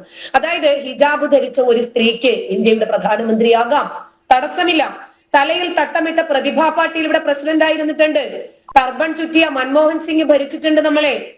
ഒരു ഹിജാബ് ഇട്ടതോ ടർബൻ ചുറ്റിയതോ ജീൻസും ടോപ്പും ഇട്ടതോ അതല്ലെങ്കിൽ നൈറ്റി ഇട്ടതോ ഇതൊന്നുമല്ല ഒരാളെ ഒരു പദവിക്ക് അർഹനാക്കുന്നത്. ഹിജാബ് ഇട്ട ഒരു ആയിഷയോ ഒരു ഖദീജയോ ഒരു നഫീസുമ്മയ്ക്കോ ഇന്ന് വരെ അത് സാധിക്കാതെ പോയത് നമ്മുടെ രാജ്യം വർഗീയമായത് കൊണ്ടല്ല, ഇവരുടെ ഈ മതത്തിന്റെയും ഇതുപോലെയുള്ള പൊറോട്ട കെട്ടുകാരായിട്ടുള്ള തലച്ചോറ്, മതത്തിന് പിന്നിൽ പണയം വെച്ചിരിക്കുന്ന, മതമാകുന്ന ക്യാൻസർ തലച്ചോറിൽ ബാധിച്ചിരിക്കുന്ന ഇത്തരം പിന്തിരിപ്പന്മാരുടെയും കുഴപ്പം ഒന്നുകൊണ്ട് മാത്രമാണ്. സ്വതന്ത്ര ഇന്ത്യയുടെ ചരിത്രത്തിൽ 3 പ്രസിഡന്റുമാർ മുസ്ലിം കമ്മ്യൂണിറ്റിയിൽ നിന്നുള്ളവരുണ്ടായിട്ടുണ്ട്. ഇവിടെ ആകെ ഒരു വനിത മാത്രമേ പ്രധാനമന്ത്രി പദത്തിൽ ഇരുന്നിട്ടുള്ളൂ. വനിതകളുടെ കാര്യത്തിൽ നമ്മൾ എത്രയോ പുറകിലാണ് എന്നതാണ് യാഥാർത്ഥ്യം. മതം നോക്കിയല്ല, രാജ്യത്തെ വനിതാ പിന്നോക്ക അവസ്ഥയാണ് നമുക്ക് അതിനകത്ത് മനസ്സിലാക്കുന്നത്. തലയിൽ തൊപ്പി വെച്ച്, മീശ പിടിച്ച്, താടി വെച്ച്, മതമൗലികവാദത്തിന്റെ എല്ലാ അടയാഭരണങ്ങളും എടുത്തണിഞ്ഞ് ഇന്നും ഇന്ത്യൻ പാർലമെന്റിൽ ഇതുപോലെയുള്ള മൂരാച്ചികൾ ഇരിക്കുന്നുണ്ട്. ജനാധിപത്യത്തിന്റെ മഹത്വമാണത്. സ്ത്രീകളെ വസ്ത്രത്തിനകത്ത് തളച്ചിടാൻ നോക്കുന്നത്, മുഖം പോലും പുറത്തു കാണിക്കാൻ അനുവദിക്കാതെ അവരെ ഇങ്ങനെ ഒരു പേറിയന്ത്രമാക്കി മാറ്റാൻ ശ്രമിക്കുന്നത്, വിദ്യാഭ്യാസത്തെക്കാൾ മതമാണ് ഞങ്ങൾക്ക് വലുത് എന്ന് പറയുന്ന പിന്തിരിപ്പന്മാർ ഈ വിഭാഗത്തിനകത്തുള്ളത് കൊണ്ടാണ്. അതുകൊണ്ടാണ് മുസ്ലിം സ്ത്രീകളെ പിന്നോട്ട് നയിക്കുന്നത്. ഇവരുടെ മതം തന്നെയാണ് മുസ്ലിം സ്ത്രീകൾക്ക് സ്വാതന്ത്ര്യം നൽകുന്നതിൽ നിന്നും അവരെ തടയുന്നത് എന്ന് മനസ്സിലാക്കി 19കാരി മലപ്പുറത്തിന്റെ മണ്ണിൽ പൈലറ്റായ നാടാണിത്. സ്കൂട്ടർ ഓടിച്ചതിന്റെ പേരിൽ കാല് തല്ലി ഓടിച്ചത് അയൽവാസിയായ മുഹമ്മദ് യൂസഫാണ്. മലപ്പുറംകാരിയുടെ, പെരിന്തൽമണ്ണ സ്വദേശിയുടെ ആ മണ്ണിൽ നിന്നും ഒരു പൈലറ്റ് ഉയർത്തെഴുന്നേറ്റ് വന്നത് ഈ മതത്തിന്റെയും ഈ മതത്തിന്റെ ക്യാൻസർ ആകുന്ന ആശയങ്ങൾ പേറുന്ന ഇത്തരം മൂരാച്ചികളെയും വലിച്ചെറിഞ്ഞിട്ട് അവരെ ചവിട്ടി മെതിച്ച് മുന്നോട്ട് പോയത് കൊണ്ടാണ്. ഇപ്പൊ മുസ്ലിം സ്ത്രീകൾ ഇലക്ഷന് നിൽക്കുന്നത് പോലും മതവിലക്കുകളെ പരിഗണിച്ചിട്ടല്ല, അവഗണിച്ചിട്ടാണ്. ഇവിടെ നടത്തുന്ന ഹിജാബ് അനുകൂല പോരാട്ടങ്ങൾ, പ്രസ്താവനകള് മുസ്ലിം സ്ത്രീയുടെ സ്വാതന്ത്ര്യത്തിനും ക്ഷേമത്തിനും വേണ്ടിയല്ല. അവരെ ഒരു വസ്ത്രത്തിനകത്ത് കെട്ടിയിടാനും പേറിയന്ത്രമാക്കി അടിമക്കുപ്പായത്തിനകത്ത് തളച്ചിടുന്നതിന് വേണ്ടിയാണ്. അവരുടെ ആഗ്രഹങ്ങളെയും ചിന്തകളെയും സ്വാതന്ത്ര്യത്തെയും വിദ്യാഭ്യാസത്തെയും സ്വപ്നങ്ങളെയും ഒക്കെ വരി ഉടയ്ക്കാനുള്ള പ്രാകൃതമായിട്ടുള്ള ഒരു മത തലച്ചോറിന്റെ ഗൂഢമായിട്ടുള്ള ലക്ഷ്യമാണ് ഇത്. നഗ്ന സത്യമാണ് എന്ന് മുസ്ലിം സ്ത്രീകൾ മനസ്സിലാക്കുന്നുണ്ട്. കുറച്ച് മൗലികവാദികള് ഇവരുടെ ലക്ഷ്യം എന്താണ്? നാളത്തെ അഫ്ഗാനാണ്, നാളത്തെ താലിബാനികളെ ഉണ്ടാക്കുന്നതിന് വേണ്ടി, ഒരു താലിബാൻ ഉണ്ടാക്കുന്നതിന് വേണ്ടിയാണ്. വ്യക്തി സ്വാതന്ത്ര്യത്തിന്റെ ഒക്കെ പേര് ഇടയ്ക്കിടയ്ക്ക് പറഞ്ഞുവെങ്കിൽ പോലും ഇത്തരം പിന്തിരിപ്പന്മാർ ഇത്തരം ആശയങ്ങൾ പുറത്തു പറയുമ്പോൾ മുസ്ലിം സ്ത്രീകൾ മതത്തിന്റെ വേലിക്കെട്ടുകൾ പൊട്ടിച്ചുകൊണ്ട് പുറത്തു വരും. ഇയാൾ നടത്തിയ പ്രസ്താവന ഇപ്പൊ നമ്മൾ മാത്രമല്ലേ ചർച്ചയ്ക്ക് എടുത്തുള്ളൂ. ഉറപ്പായിട്ടും നമ്മൾ ഈ വിഷയം ജനം TV ചർച്ച ചെയ്യുമെന്നറിയാം. എന്നെ പോലെയുള്ള ആളുകൾ, നുസ്രത് ജഹാനെ പോലെയുള്ള ആളുകൾ ഇതിനകത്ത് വന്ന് അഭിപ്രായം പറയുമെന്നും അറിയാം. അതുകൊണ്ടാണ് പറഞ്ഞു കേട്ടിട്ടില്ലേ, മാറ്റുവിൻ ചട്ടങ്ങളെ അല്ലെങ്കിൽ ഇത് മാറ്റും നിങ്ങളെ താൻ എന്ന് പറയുന്നത് പോലെ ഇപ്പൊ അടുത്ത 500 വർഷമായിട്ട് മുസ്ലിങ്ങൾ തന്നെയായിരിക്കും അഫ്ഗാൻ ഭരിക്കുന്നത്, ഇറാൻ ഭരിക്കുന്നത്, ഇറാഖ് ഭരിക്കുന്നത് എന്നിവര് പറയുമ്പോഴും മുസ്ലിം സ്ത്രീകൾക്ക് വീട്ടിൽ ജനല് പോലും ഇല്ലാത്ത അവസ്ഥയാണ് അഫ്ഗാനിൽ എന്ന് ഇവര് മറന്നു പോകുവാണ്.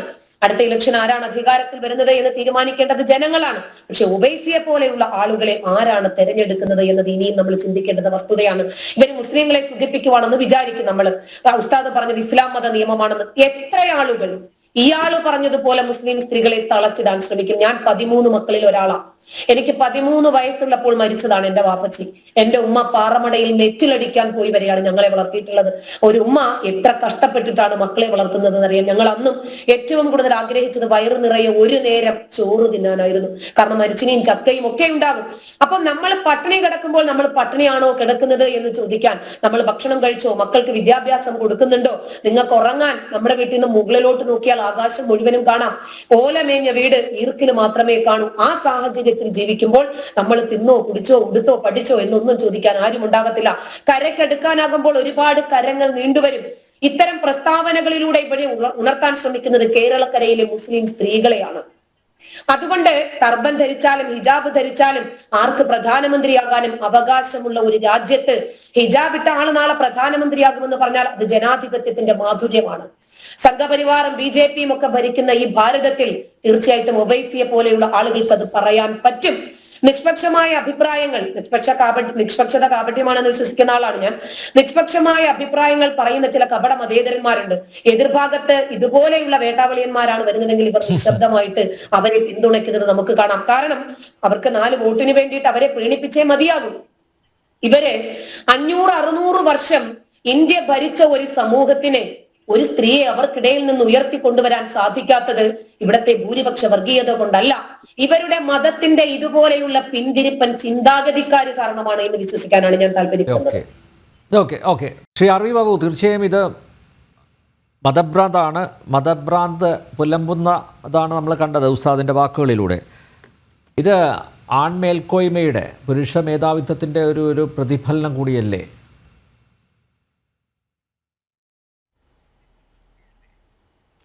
അല്ല, ഇസ്ലാമിൽ നിന്ന് പുരുഷ മേധാവിത്വം അല്ലാതെ മറ്റെന്താണ് നമുക്ക് പ്രതീക്ഷിക്കാൻ പറ്റുക? അവിടെ തികച്ചും ആൺകേന്ദ്രിതമായ, പുരുഷകേന്ദ്രിതമായ ഒരു ജീവിത വ്യവസ്ഥയാണ് ഇസ്ലാം വിഭാവനം ചെയ്യുന്നത്. അത് വളരെ പച്ചയ്ക്ക് അവർ തന്നെ പറഞ്ഞിട്ടുള്ള കാര്യമാണല്ലോ. പൊതു ഇടങ്ങളിൽ സ്ത്രീകൾക്ക് ഒരു തരത്തിലുള്ള പങ്കും വേണ്ട, സ്ത്രീകൾക്ക് ബുദ്ധിയില്ല, അവർ പൊതുരംഗത്ത് വരേണ്ടതില്ല, അവർ വീട്ടിൽ മക്കളെ പോറ്റി വളർത്തിയാൽ മതി. എത്രയോ മതപണ്ഡിതന്മാര് വളരെ വ്യക്തമായിട്ട് പറഞ്ഞിട്ടുണ്ട്. വാരിയല്ലെന്ന് തീർത്തോണ്ടേ അത് വളഞ്ഞിരിക്കുന്നവര്.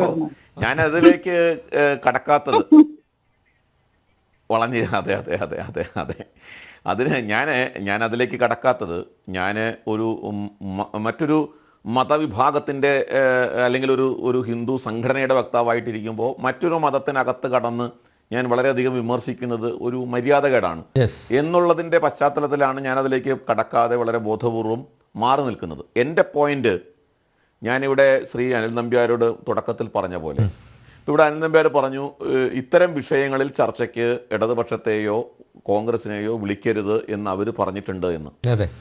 ഞാൻ കേരളത്തിലെ അല്ലെങ്കിൽ മലയാളികളായിട്ടുള്ള പ്രേക്ഷകരോട് എൻ്റെ ചോദ്യം അതുതന്നെയാണ്. അതായത് ഈ പറഞ്ഞത് ഒരു കാവിയുടുത്ത സന്യാസിയാണ് പറഞ്ഞത് എന്നിരിക്കട്ടെ, അല്ലെങ്കിൽ ഒരു ഹിന്ദു മഹാസഭയോ അല്ലെങ്കിൽ ഈ പരിവാറുമായിട്ട് ബന്ധപ്പെട്ടു എന്നൊക്കെ പറഞ്ഞ് വിദൂര ബന്ധം പോലും ഇല്ലാത്ത ഏതെങ്കിലും ഹിന്ദു എന്ന് പേരുള്ള ഒരു സംഘടനയുടെ ഒരു വക്താവാണിത് പറഞ്ഞു എന്നിരിക്കട്ടെ. ഈ പറയുന്ന ഇടതുപക്ഷ സഹയാത്രികന്മാര് അനിൽ നമ്പ്യാരെ ഫോൺ ചെയ്ത് അങ്ങോട്ട് എന്നെ വിളിക്കുന്നില്ലേ എന്ന് ഇല്ലേ? അതല്ലേ കേരളത്തിലെ അവസ്ഥ? അങ്ങോട്ട് ചോദിക്കും ചർച്ച എന്തൊരു ആവേശമായിരിക്കും വരാൻ. അപ്പം ഞാൻ പറഞ്ഞതിൻ്റെ പോയിന്റ് അതാണ്. അതായത് ഇവിടെ ഇസ്ലാമുമായി ബന്ധപ്പെട്ട വിഷയങ്ങളെ സംബന്ധിച്ച് അഭിപ്രായം പറയാൻ നമ്മുടെ നാട്ടിൽ ഇന്ന് സാധിക്കാത്ത ഒരു അവസ്ഥയുണ്ട്. സാധിക്കാത്തത് മറ്റൊന്നുകൊണ്ടുമല്ല, വോട്ട് ബാങ്കിനെ ഭയന്ന്, ആ ഒരു സംഘടിത സമൂഹത്തെ ഭയന്ന് ജീവിക്കുന്ന ഒരു രാഷ്ട്രീയ പരിസരമാണ് കേരളത്തിൽ രൂപം കൊണ്ടിട്ടുള്ളത്.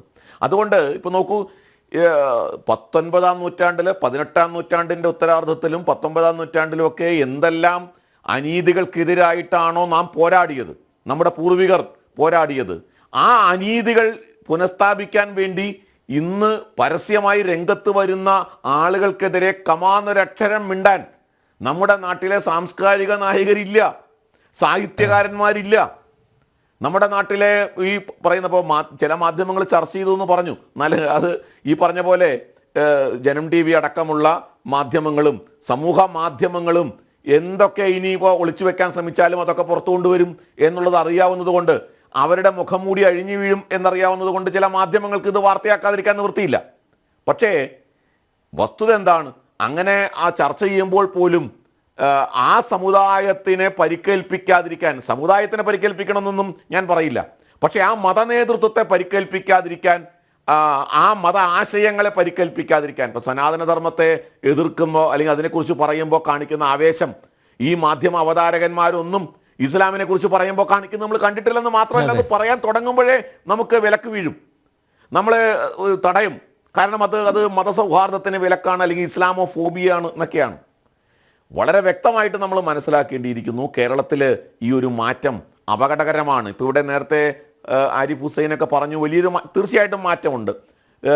യുവാക്കളുടെ ഇടയിൽ, യുവതികളുടെ ഇടയിലൊക്കെ ഇവർ എത്ര കണ്ട് സംഗീതത്തെ എതിർക്കുന്നു, ഡാൻസിനെ എതിർക്കുന്നു എന്നൊക്കെ പറഞ്ഞാലും സിനിമാറ്റിക് ഡാൻസുമായിട്ട്, ഫ്ലാഷ് മോബുമായിട്ട് കോളേജ് ക്യാമ്പസുകളിൽ നിറഞ്ഞു തുള്ളുന്ന, കൂട്ടുകാരോടൊപ്പം ആഹ്ലാദിച്ച് തുള്ളുന്ന മുസ്ലിം പെൺകുട്ടികളെ, യുവാക്കളെ ഒക്കെ നമുക്ക് കാണാൻ സാധിക്കുന്നുണ്ട്.